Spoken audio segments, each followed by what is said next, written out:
clicking on this wrestling...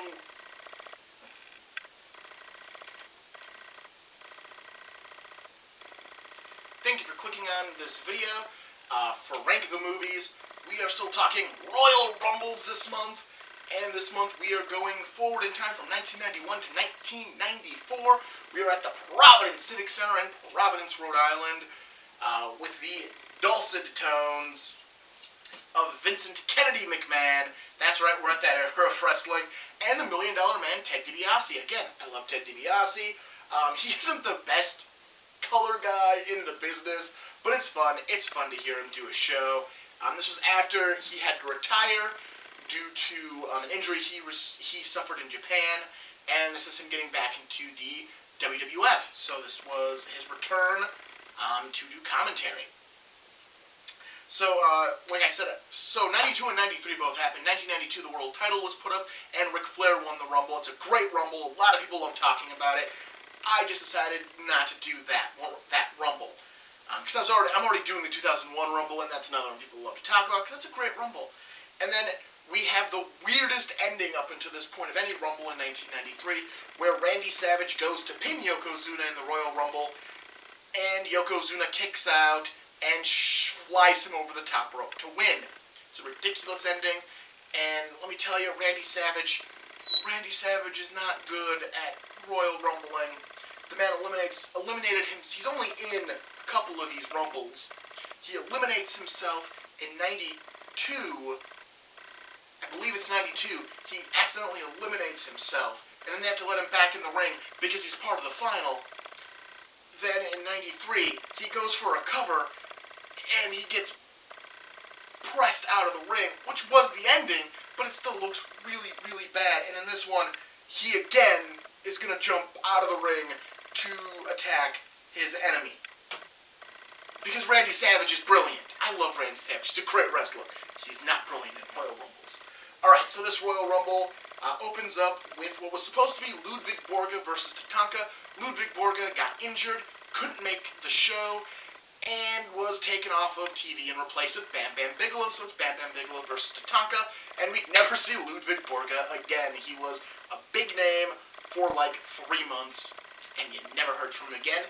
He went on to do politics in his home country.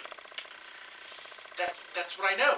Thank you, Wikipedia. Alright, so we have Bam Bam Bigelow taking on Tatanka. Tatanka had been undefeated up until a different match with Ludwig Borga where he had lost. It's not a bad match.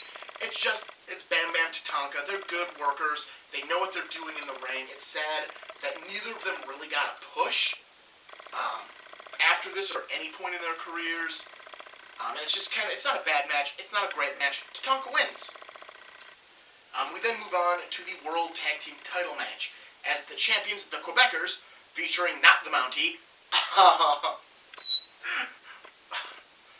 I'm sorry, Jacques Rougeau Jr. and his partner, Carl Ouellet, I know he has a different name when he's part of the Quebecers, but that's who he is. Carl Ouellet is, he's also went under the ring name Jean-Pierre Lafitte, and he has a bunch of ring names. Anyways, the Quebecers are the tag champions. They had just won the belts back, like, the night before or 2 days before, from Marty Jannetty and the 1-2-3 Kid, because the 1-2-3 Kid got injured, and so they did a match, so the Quebecers won the belts, making this a tag title match. Because it was a tag title match, then the Quebecers lost the belts to Jannetty and the Kid, and then it wasn't a tag title. It's confusing, and then you have them fighting the Hart brothers, Hitman Hart and Owen Hart, who have also kind of been brotherly feuding, because Owen doesn't like being in his brother's shadow, doesn't like being only thought of as Bret Hart's younger brother, and he wants to be taken seriously as a wrestler. They made peace after an incident in the Survivor Series, and now they're going to work together to capture the tag team titles. It's not a bad tag match. It's a story match, is what it is. Because what they're trying to do is build the Bret Hart-Owen Hart story. So there's a lot of Bret Hart getting beat up in the ring, not tagging in Owen, whether because he chooses not to, or because he just can't because of the beating he's taking. You know, that's the huge part of the story, is Bret Hart not tagging in Owen.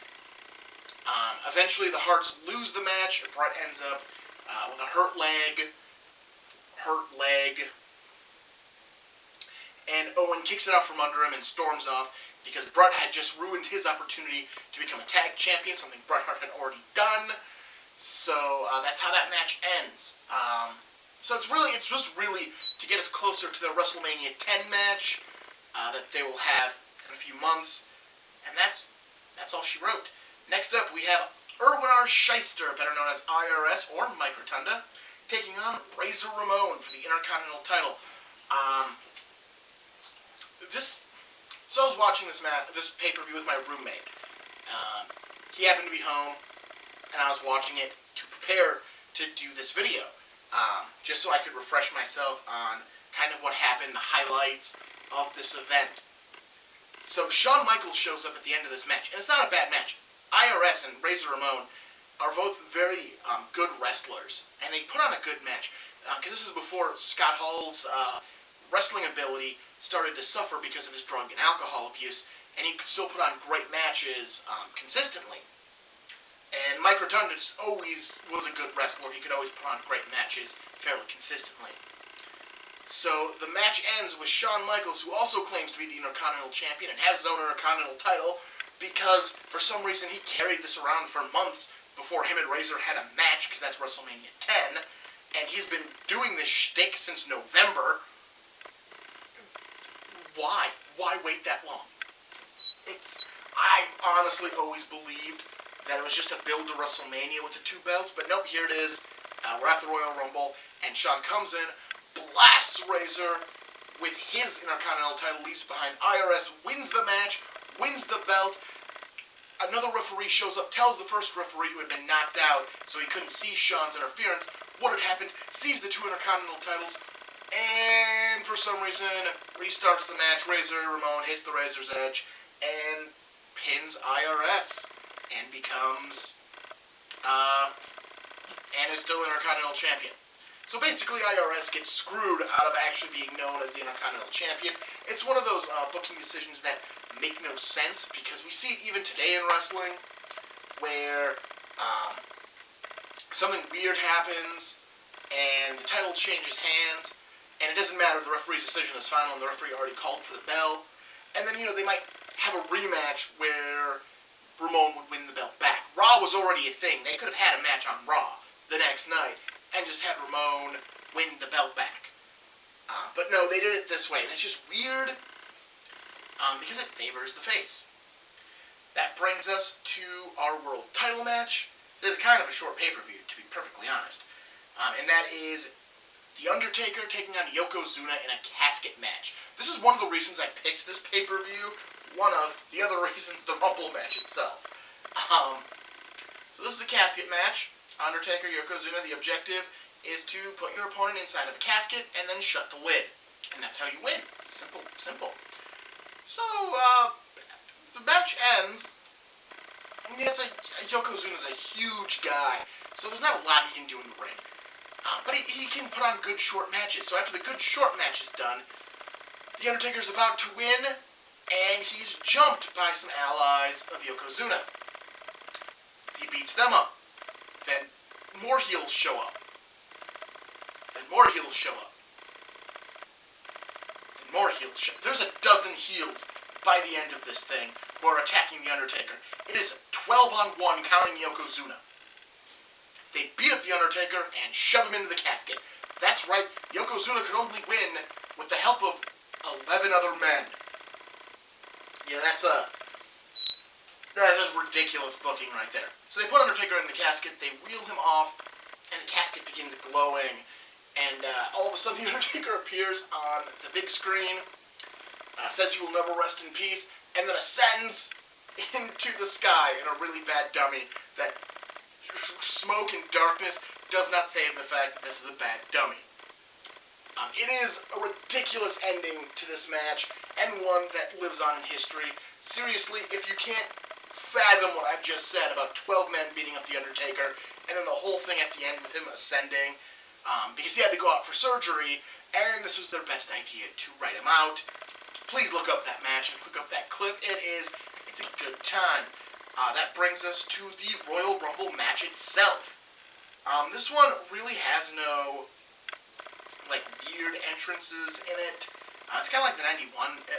It's a pretty straightforward Rumble. There's a couple of guys that I'm surprised.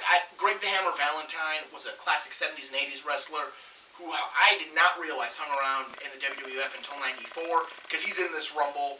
I think it's his last appearance in a pay-per-view for WWF, but he's in this Rumble, and he lasts pretty long. I don't think he eliminates anyone.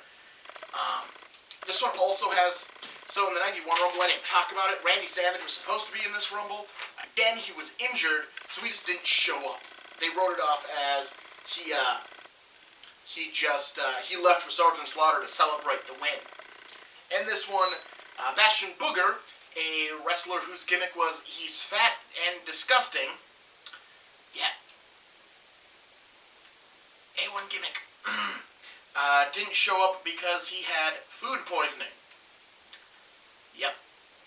That's good writing right there. So, the Rumble continues on. You get some hilarious gimmicks like Jeff Jarrett, country singer. You've got Doink the Clown after they changed Doinks. You have Crush in his I'm working with the foreigners gimmick. You have Men on a Mission who are happy rappers. And then you have Adam Bomb, who is a guy who survived an atom bomb and gave him strength and height and no wrestling talent. So the match boils down to Bret Hitman Hart, who's still got a bad leg. Let's remember, he has a bad leg, and he's still doing pretty well. And he entered at 27, so he only had to wait for 3 more guys. And Lex Luger, who didn't enter that much earlier than Bret. They wrestle around for a minute, and then they both conveniently topple out of the ring at the same time, where no cameras are present. The 2 refs at ringside, Ref A says Bret Hart's the winner. Ref B says Lex Luger's the winner. And they can't agree on who the winner is, so the show ends without a winner. And they keep showing you angles, and they even go, this is the definitive angle that's going to show us who won. And again, it's like the cameraman's on the other side of the ring and quickly swings the camera as he's moving, as they're tumbling out. So you don't see anything. You don't see their feet. For this setup, it was because this was the plan. The plan was to have both of them win. There's another Rumble in the future, in 2005, where this happens for real, where the 2 guys go out and their feet touch at the same time at the end of the Rumble. That one was not supposed to happen. This one was. So the cameramen were set up so they wouldn't have an actual shot. So the match is declared that both Bret Hart and Lex Luger are winners. They are co-winners. And as far as I know, it's the only time in Rumble history we have co-winners. And as co-winners, each man will get a chance to challenge at WrestleMania for the world title. Except Bret Hart will fight Owen Hart at the top of the show. Lex Luger will then fight Yokozuna for the world title. And then the winner of that match will meet Bret Hart in the main event.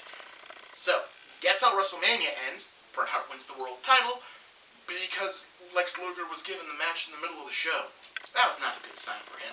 Apparently, after doing reading, I learned Vince McMahon had this draw win to pull the audience as they were screaming, "Yay, Lex Luger!" or "Yay, Bret Hart!" To see which one he was going to give the world title to. So obviously, Bret Hart won. And he won the world title. So that is the 1994 Royal Rumble. It's not a great Rumble. It's a hilarious Rumble. Just for the casket match main event and the Rumble ending is what really makes this one amusing and stands out in history. It's not a great Rumble, but it's a pretty decent Rumble.